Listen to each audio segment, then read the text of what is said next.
Well,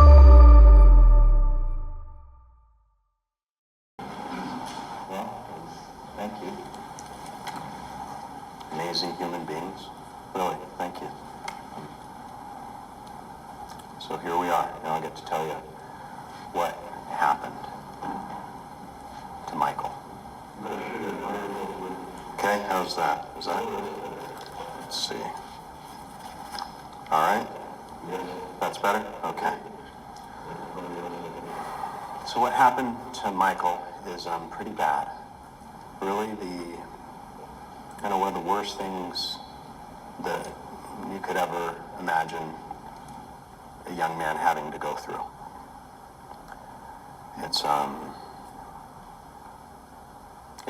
It hasn't just changed his life. It's changed who he is as a person. It's changed his identity.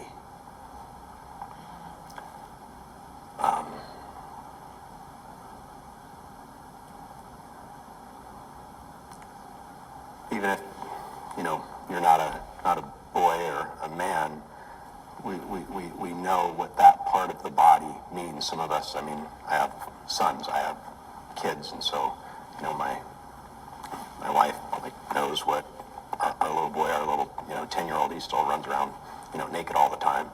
But that part of the body is a precious, sacred part that means so much to a young man, and even to an old man.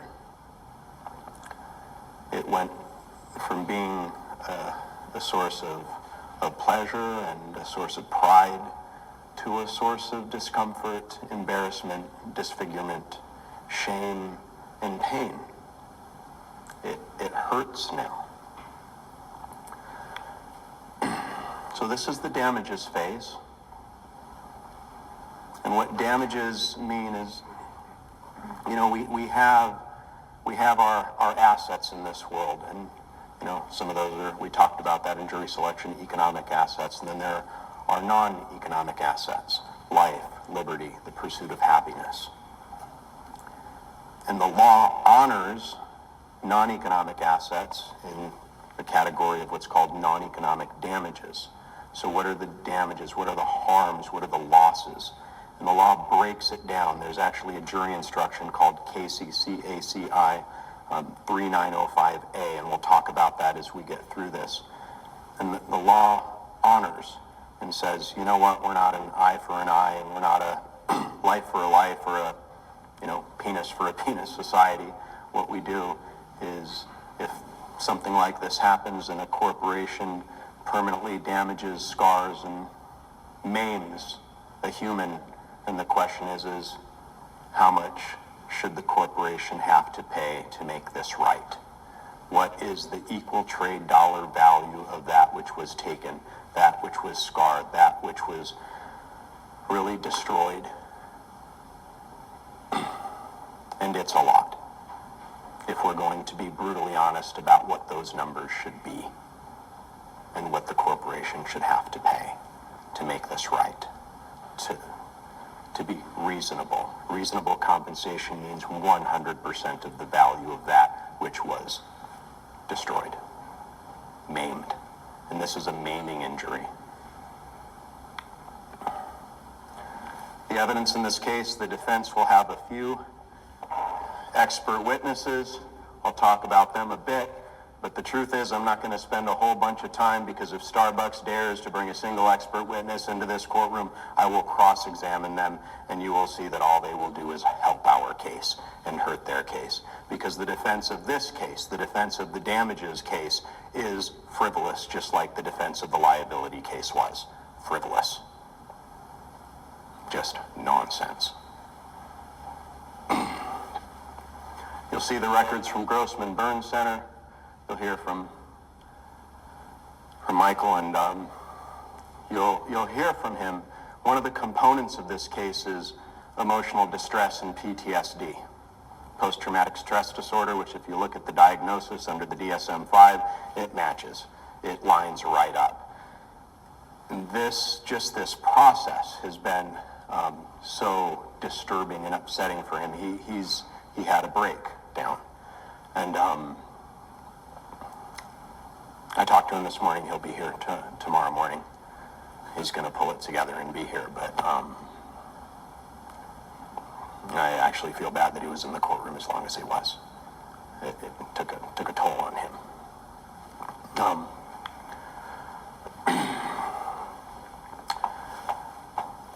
Since the age of 6, he had diabetes.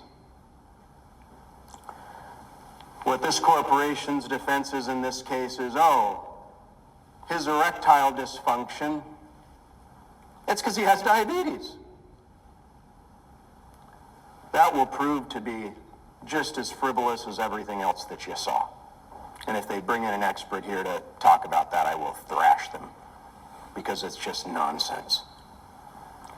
You don't go your whole life having diabetes, having erections your entire life, and then you have an injury and all of a sudden there's a night and day difference. It's just ridiculous to defend this case saying that diabetes is the cause of anything other than just blood sugar problems, and he has had struggles managing his diabetes like anybody else.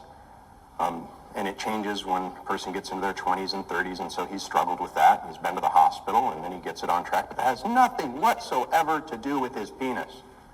Not as a young man. The evidence will show that he has a venous leak, dorsal nerve neuropathy,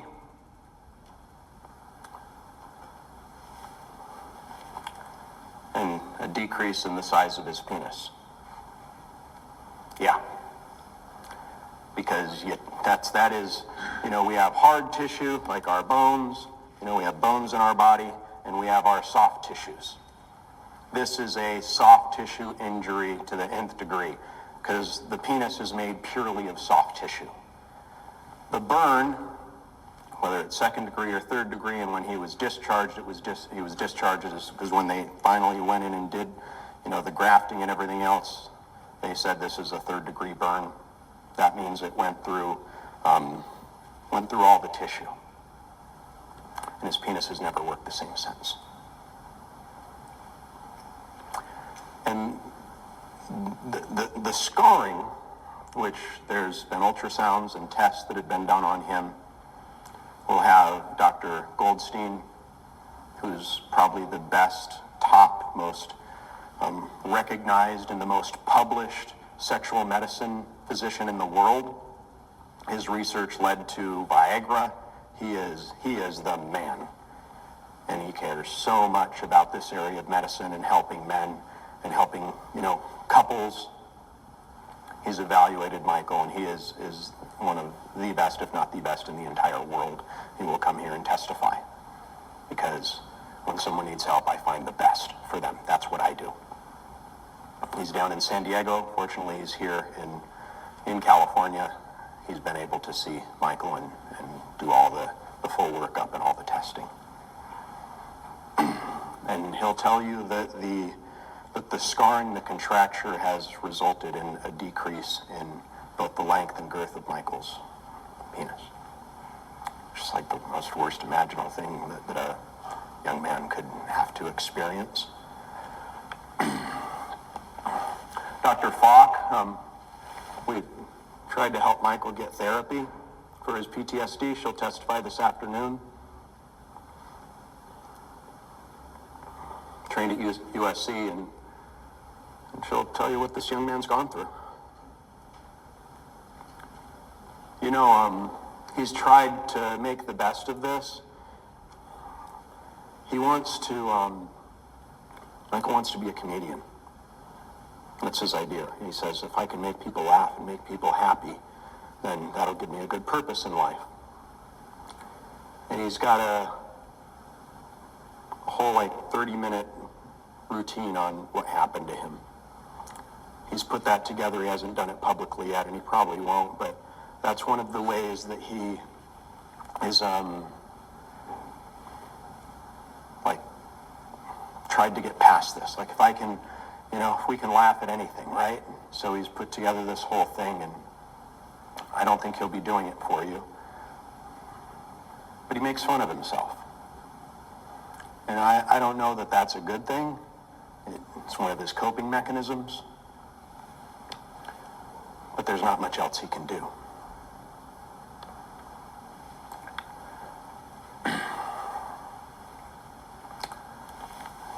The burns went like into the tissue of the head, the glands it's called, of his penis. And there are a lot more photographs. We are limiting it. So we're not going to be showing a bunch of this stuff and going through photo after gruesome photo with you. So we've just limited it. And then it's healed up and the texture is different. And then he has this spot, which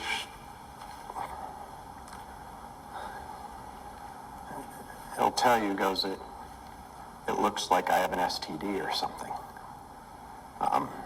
He's very embarrassed. And then, you know, he can try his best. He's successfully had sex, maybe 10 times, maybe, but it doesn't work all the way. He has to take a bunch of Cialis, and that makes his heart start pounding, which is scary, because he has to take the drugs to get his penis to work. And then because of the venous leak, and you'll hear Dr. Goldstein explain that, it's then he can't maintain the erection unless he goes really, really fast and gets it done quick. He lives with so much shame. And the other thing is it hurts now. So what used to be pleasure is now replaced with pain. It's just horrific. And they can't disprove any of that, no matter how hard they try, if they dare.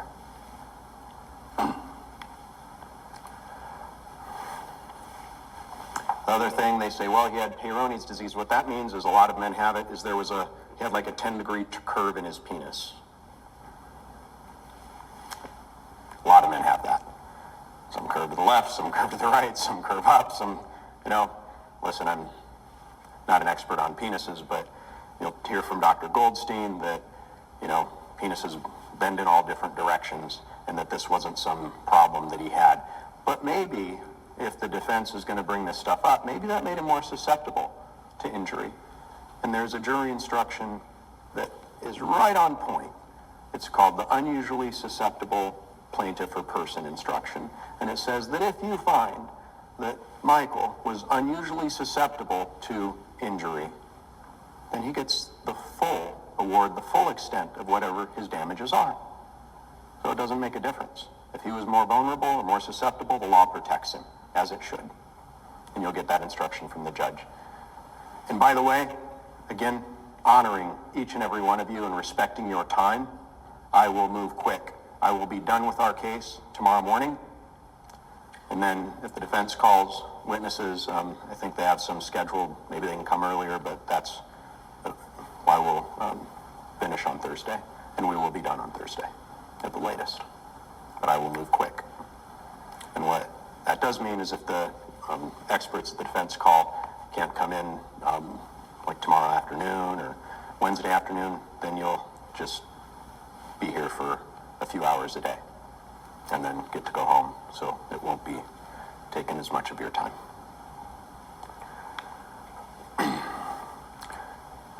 He had no pre-existing problems with the use of his penis or that area of his body at all. Well, there's no doubt about it. Is it more likely true than not true?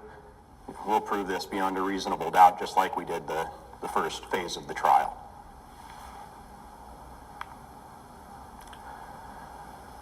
This is sworn testimony. You'll hear that testimony in a bit this morning. We'll present that to you. And the sworn testimony has the same force and effect as if this person was testifying right now in court live, but she's out of the country, and so we'll be reading the testimony.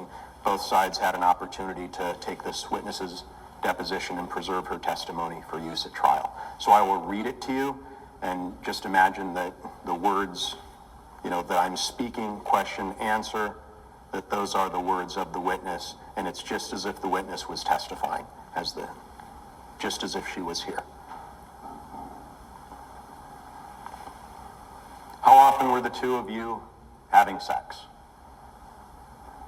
A lot, as he was 25 years old when this happened. And this injury happened on February 8th of 2020. So this is the girl he had been with for about 6-7 years. 5 to 7 times a week.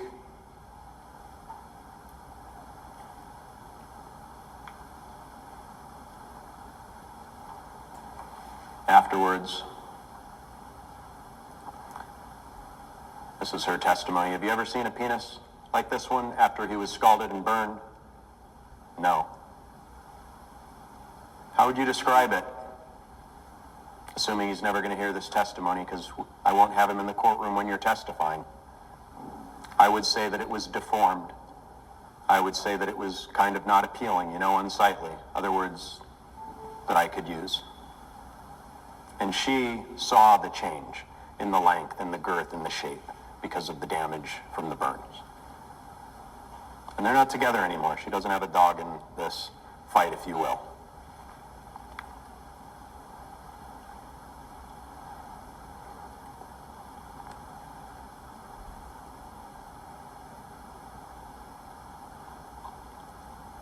But the damage was so severe that it affected him mentally and it restricted him from performing.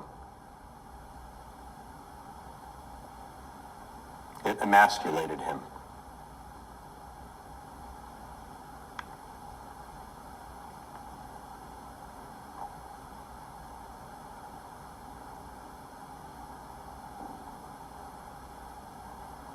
That's Grossman Burn Center. And moving back to what we will prove. $75 million to $125 million is a righteous verdict. The evidence will justify that. Again, that's how much the corporation should have to pay to make this right. Somewhere in that range, that's justice, that's civil justice.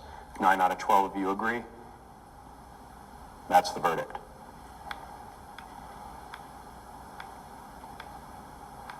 The evidence will show that if they were to take that money,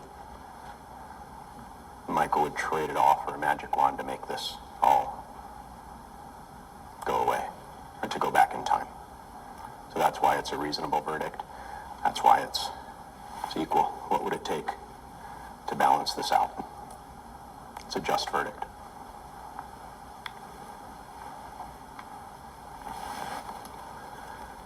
So when we look at, well, how do we know that this was more than just a burn on the outside?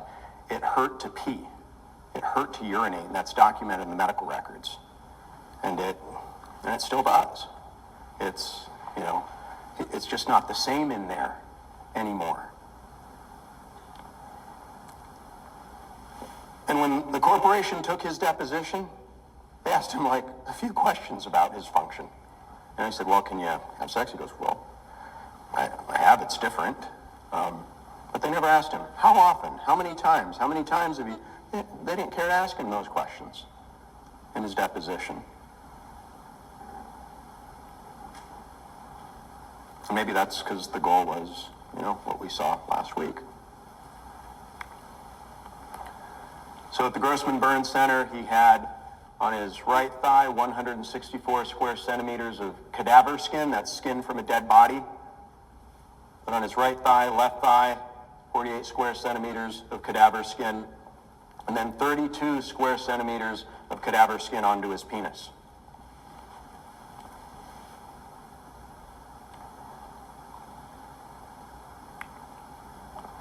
And then, following that up, they use the same amount of pig skin, xenograft it's called, is the grafting.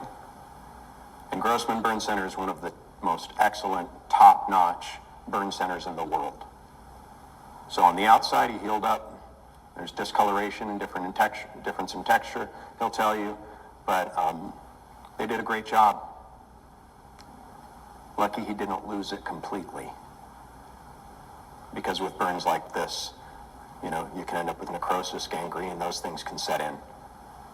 He ended up in Grossman Burn Center on Valentine's Day in 2020. That's how he spent his Valentine's Day. The discharge summary: 3rd-degree burns to his thighs, his genitals from the hot beverage. They write down, because you got to write down what's going on with the person. He had diabetes and dysuria. That means that now this is someone, they discharge him as a person who has pain urinating.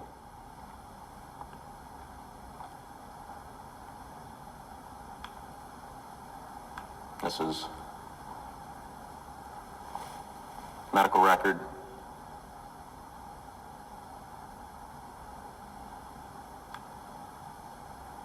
This is Dr. Goldstein. You'll meet him tomorrow morning.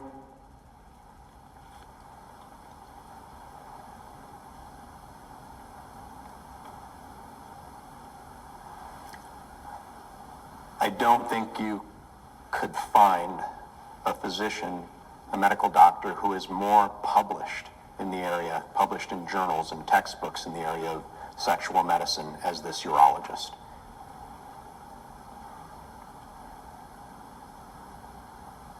I really look forward to you meeting him. He's just an amazing human being.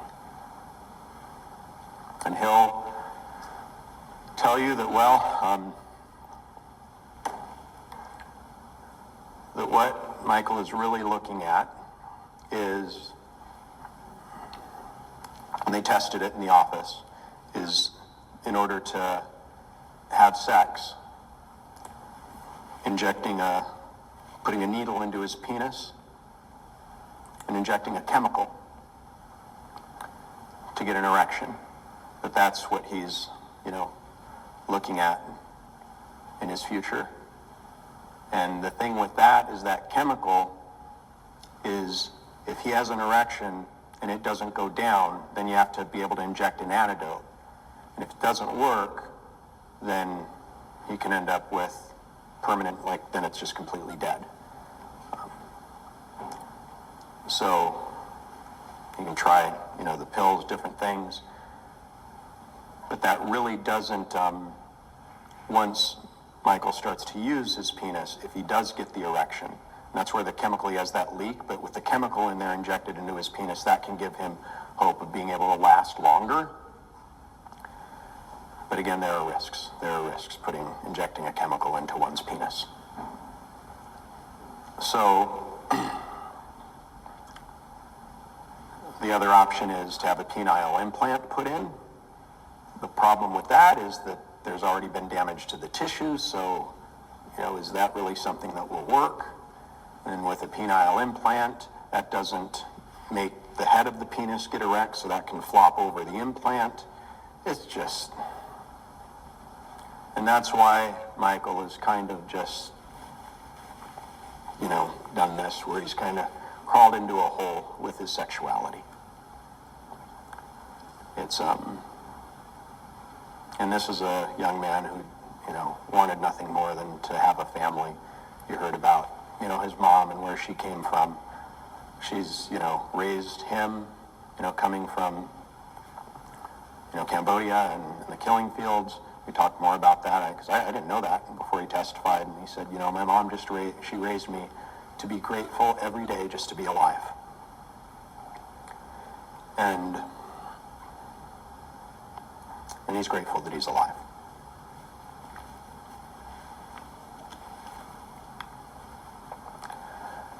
Dr. Goldstein will tell you that there's permanent irreversible damage to Michael's penis, 3rd-degree burns. He has fibrosis of what's called the corpora cavernosa. We're going to learn a lot about the anatomy of the penis. There's actually a lot to it, but it's all soft, vulnerable tissue. And Dr. Goldstein You know, the defense hired a urologist, and the urologist is going to come in, and if they dare to bring him in, say, well, I think it's the diabetes.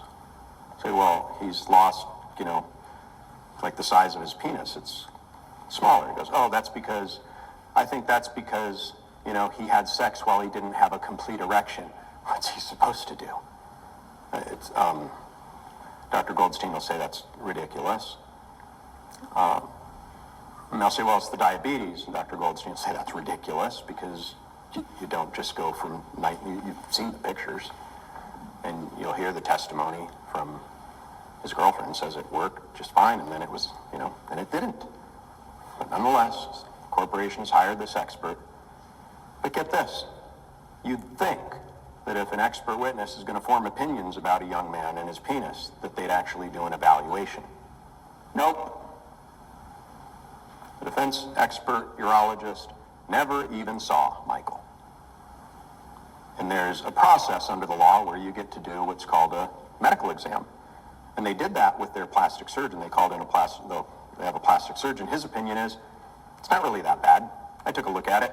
Oh, he's got a spot on the tip of his, you know, penis. Big deal. Yeah. Try explaining that to a girl. And that plastic surgeon can't give any opinions on function. So they really just don't have a case.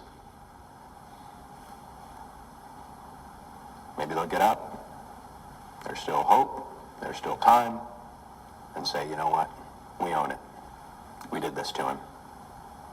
We shall see.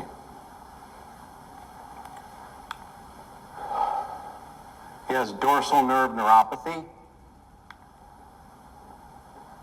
and the loss of penile length and girth.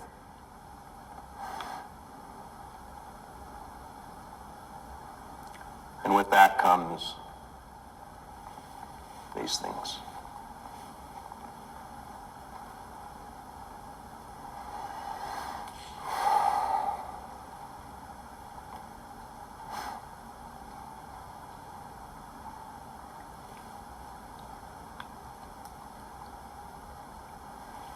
These are actual ultrasounds, diagnostic testing that was done the various parts of Michael's penis that Dr. Goldstein will explain.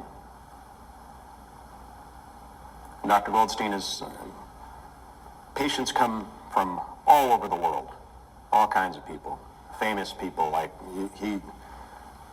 because he is the person who can help if there is help to be had. And sadly, says this is permanent, irreversible damage. He'll explain it to you. And you'll hear from Dr. Brenner. When the defense got an expert plastic surgeon, we sent him into someone who we know very well and trust. He's one of the best plastic surgeons in California. But it just so happens that Dr. Brenner, and what's neat about him, you'll meet him today, he was a general surgeon. He wrote 2 chapters on burns in an actual textbook. He knows burns. I mean, he would refer to someone like Dr. Goldstein and then rely upon their testing, which he has in this case. He's looked at Dr. Goldstein's stuff. He goes, hey, there's permanent damage here. But what Dr. Brenner is going to explain is that what we see on the surface is just the tip of the iceberg.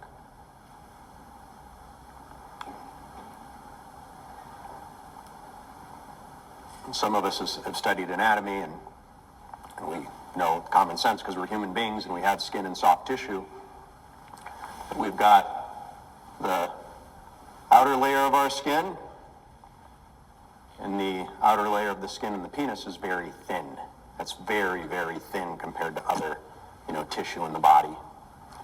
But underneath that tissue, it's a first-degree burn. Second-degree burn is going to come into here and char, damage this tissue. And in the penis, there are chambers in here.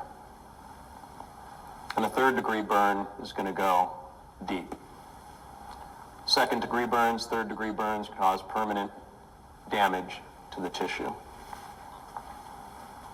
That is what Michael has. We know that through the diagnostic testing that's been performed, that there is permanent damage. And we know that because the proof is in the pudding. It doesn't work. Estabelos' testimony will establish that, and MCC's testimony will establish that.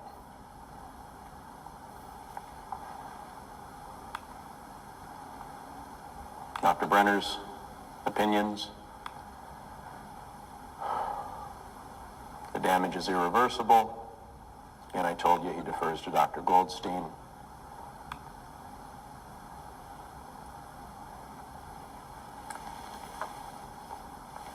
Dr. Brenner will explain what allodynia is, dysregulated pain when there's been a burn to an area and there's that scarring. You know, just like touching a scar, it can feel different. But when scarring is internal, so a penis, just brushing up against it, should be stimulating, should feel good. Just touching it should feel good. But what Michael has instead is touching it can hurt. And so his penis, if he's able to get an erection by taking the medications, heart thumping, now he's got an erection, again he's got the leakage, and then you touch it and it hurts. If he starts having intercourse for a while, it hurts.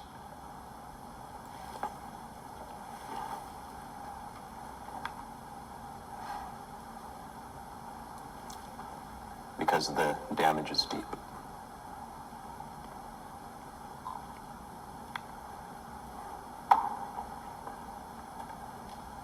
So the damages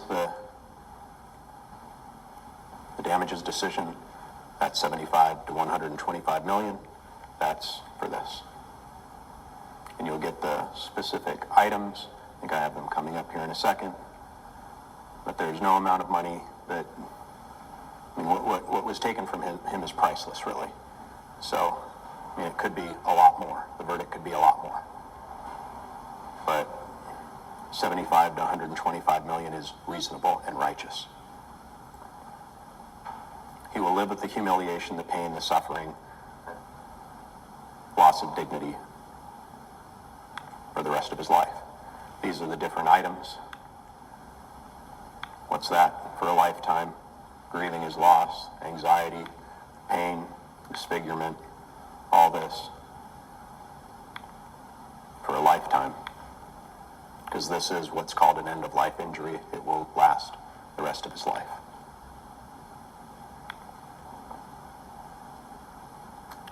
And one of the instructions will be that you don't say, oh, well, okay, if the jury verdict is this much money, he can invest that, and that'll pay out a certain amount over time. That's called a present value analysis. And the law, when we're talking about non-economic damages, says you don't do that. I'll explain that more in closing argument.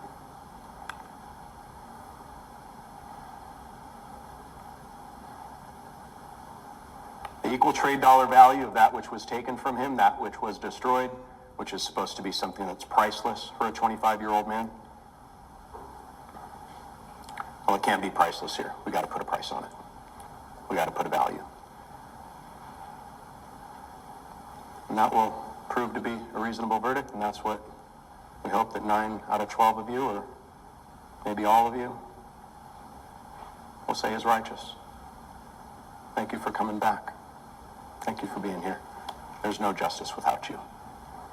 But justice is starting to happen here because of you. Thank you.